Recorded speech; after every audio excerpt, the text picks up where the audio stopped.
noticed that the pedals were like incredibly, like I was going so slowly and the pedals were so hard to pedal. And I could feel this like exhaustion in my body. And after a little while of doing this, I also started to feel a sense of despair. Ugh. And then I was like, oh no, I'm getting depressed. And then I was like, oh, why am I depressed? I'm taking my medication, I'm getting enough sleep, and nothing really terrible is happening, more terrible than usual is happening to me right now. Oh, why is this happening? But I was so sad because I know that depression can last a long time, and I was like, oh, here we go. The rest of the summer is gonna be like this, it's gonna be really hard. And then when I finally got home, I felt awful, and I rolled my bike up into the house, and I realized that my front tire was flat. The reason that it was so hard to pedal, the reason that it was so painful to do so. So last week we were talking about this concept of the second arrow, right? The Buddha says pain is inevitable. That is the first arrow. And then the second arrow is what you put on top of that. So I feel pain, I feel fatigue, I feel difficulty. That's the first arrow. And then I shot myself with another arrow. I'm depressed. And I felt that one. And then I shot myself again. I'm going to be depressed all summer. What we were working on last week was disentangling the first arrow, the sense data, from the second arrow, the concept that goes with the sense data.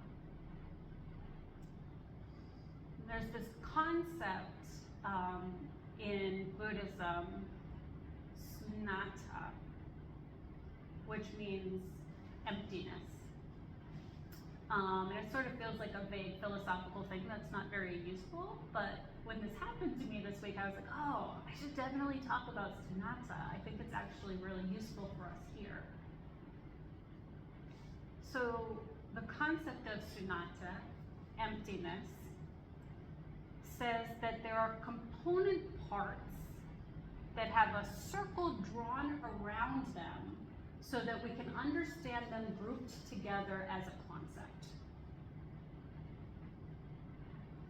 I have fatigue, I have pain, I have difficulty. I draw a circle around them and I conceptualize it as depression.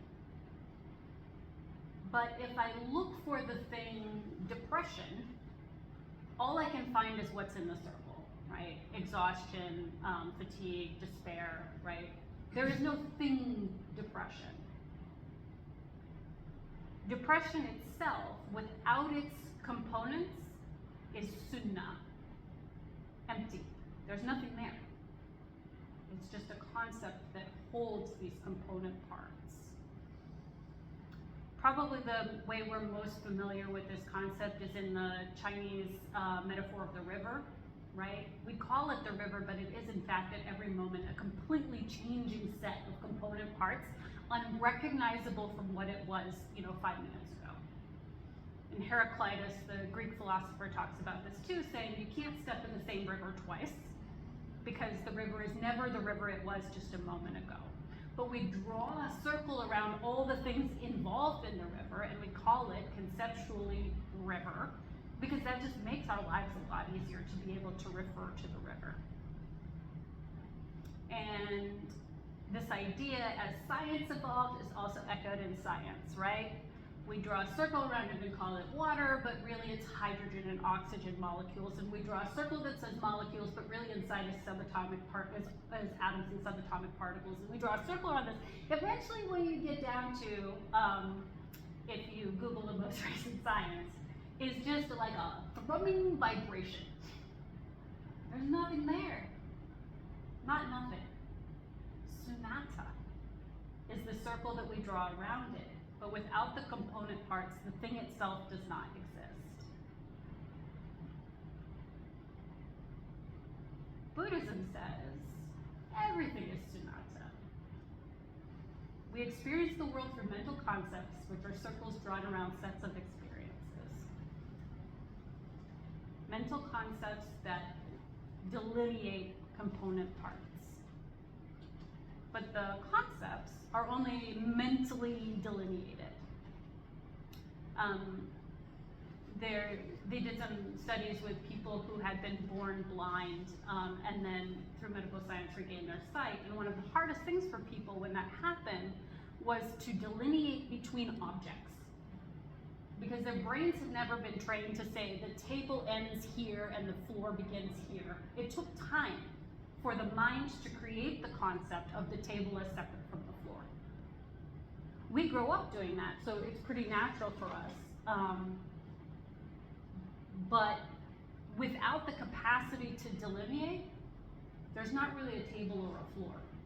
There's only sunnata.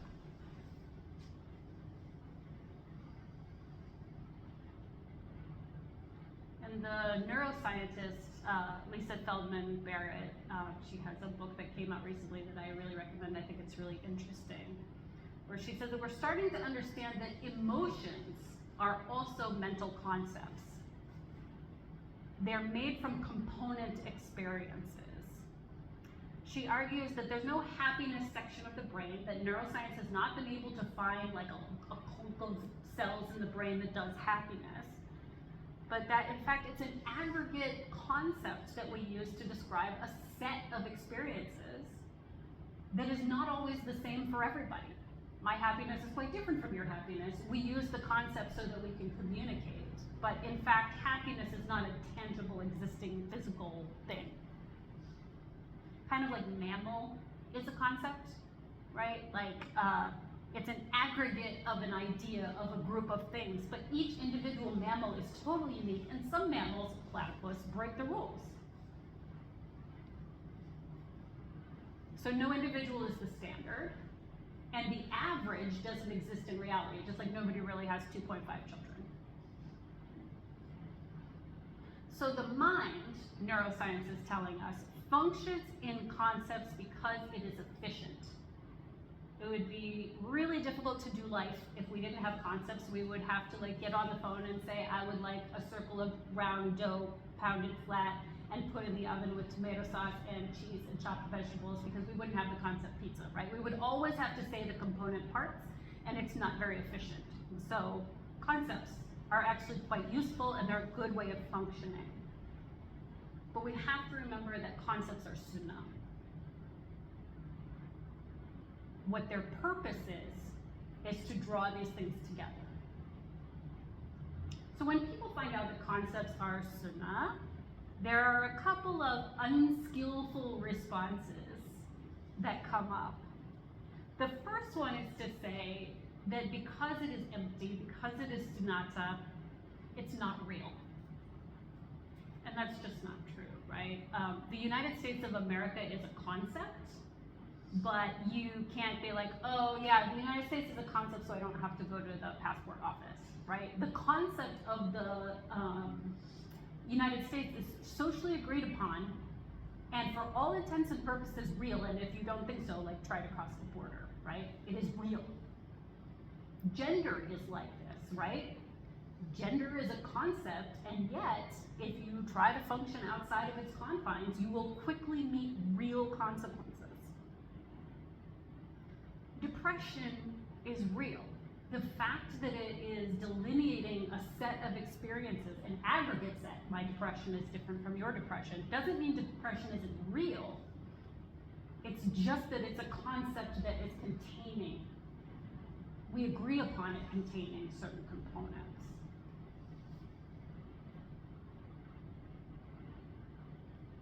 The other unskillful response to the idea of sunnah, especially here in the West, is the idea that since concepts are only in our mind, then we must control them. You know, Western but a lot of Western psychology has this thing where it's like, it's just a thought. As though thoughts weren't the components that construct our entire experience, right? As if only, like, I don't know if you said this when you were little, or maybe I'm just really old, but like we used to say sticks and stones will break my bones, but words will never hurt me. Nah, not true, right? Words will hurt you, and so will concepts. It's not that they're not real. And so a lot of Western psychology says, oh, it's just a thought, let it go. The dumbest command in the English language is let it go. It's such a dumbass thing to say to somebody. It's like if I were like, hey, fall in love with Bill. Enjoy jazz. Love Vin Diesel. I cannot tell you to do these things.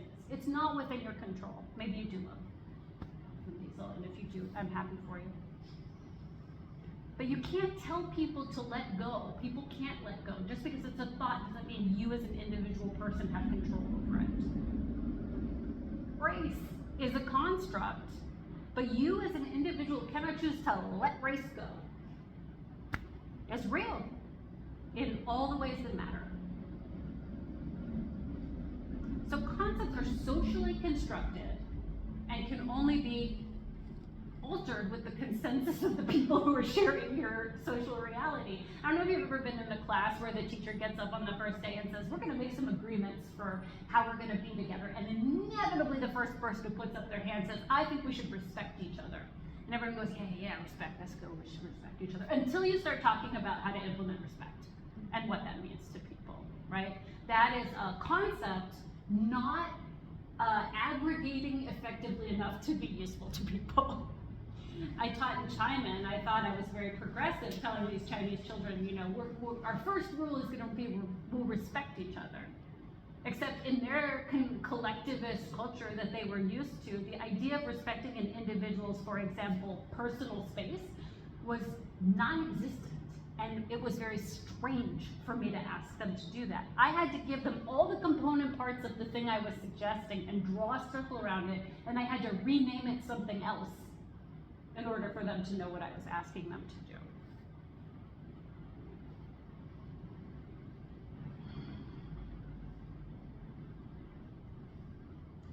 The Buddha never said let it go.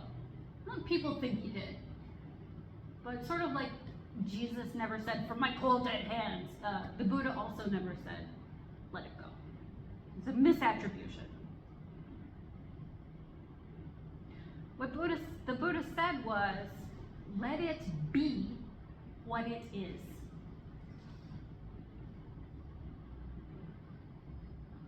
And sometimes it is depression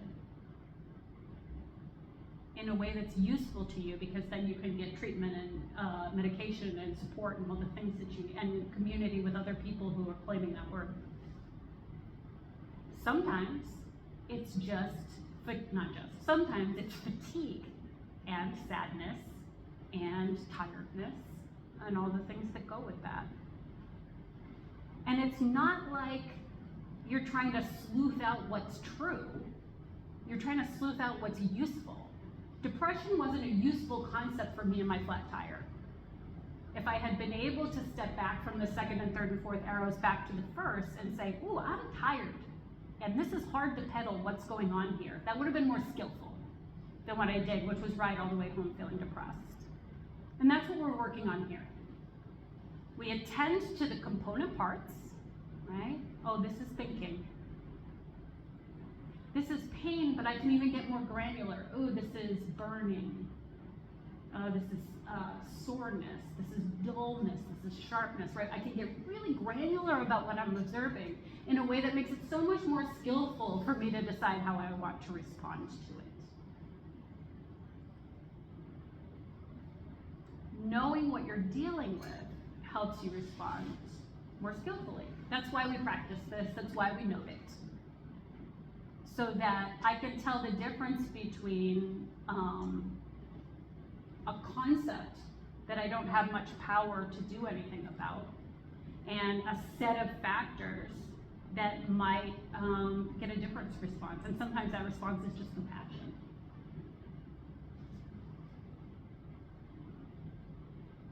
Buddhist theology, Mara is the demon who tries to get you to see things as they aren't, right? Here you are trying to see things as they really are, and Mara's job is to try to get you to have delusion and see things as they aren't. And there's this awesome story in the Diamond Sutra where a nun named Soma is meditating in the forest, and Mara comes up to Soma and says, "Ha, I don't know why you're wasting your time meditating. A woman can never be enlightened."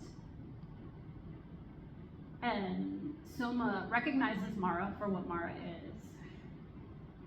And her response is, "What is a woman?" And Mara stalks off in anger, defeated. He tried to use the concept to trap her in delusion. And the way out was to say, "Tell me what component parts prevent my enlightenment, and then we'll talk."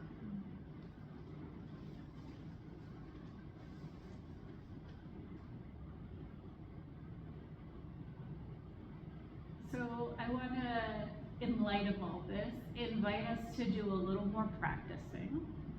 And the invitation for this practice is to see where you can find the component parts of the concept you're noting in your mental noting, right?